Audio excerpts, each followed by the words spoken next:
লাইলাতুল কদরের রাতে 5টি আমল মিস করবেন না। অবশ্যই আমলগুলো করার চেষ্টা করবেন। লাইলাতুল কদর কিভাবে পাবেন, কিভাবে বুঝবেন যে এটা লাইলাতুল কদর হবে কিনা?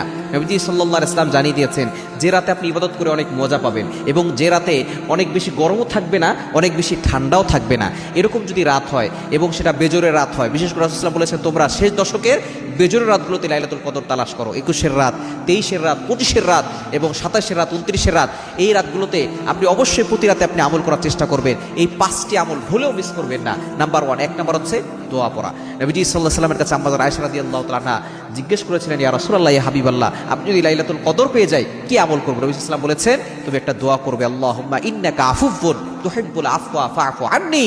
তাহলে আপনি এই দোয়াটা পড়বেন, হে আল্লাহ আপনি ক্ষমাশীল, আপনি ক্ষমা করতে পছন্দ করেন, আল্লাহ আমাকে ক্ষমা করে দেন। এই দোয়াটা আপনি পড়বেন, 1 নম্বর আমল। 2 নম্বর আমল হচ্ছে আপনি কোরআন তেলাওয়াত করবেন, বিশেষ করে আপনি সূরা ইখলাস পড়বেন। যদি আপনি একবার সূরা ইখলাস পড়েন আর এই রাতটা যদি লাইলাতুল কদর হয়ে যায় তাহলে 10 পারা কোরআন শরীফ পড়ার সওয়াব, 3 বার পড়লে 1 খতম কোরআন শরীফ পড়ার সওয়াব।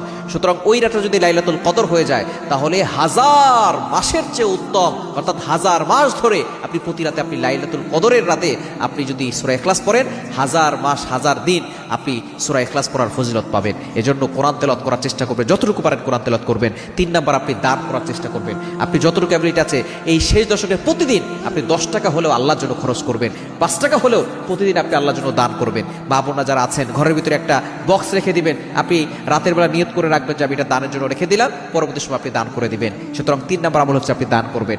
4 নম্বর আমল হচ্ছে আপনি জিকির আজকার বেশি বেশি করবেন। সুবহানাল্লাহ, আলহামদুলিল্লাহ, লা ইলাহা ইল্লাল্লাহ, আল্লাহু আকবার, সুবহানাল্লাহ বিহামদি, সুবহানাল্লাহিল আযীম, এই জিকিরগুলো যত বেশি পারেন তত বেশি করবেন।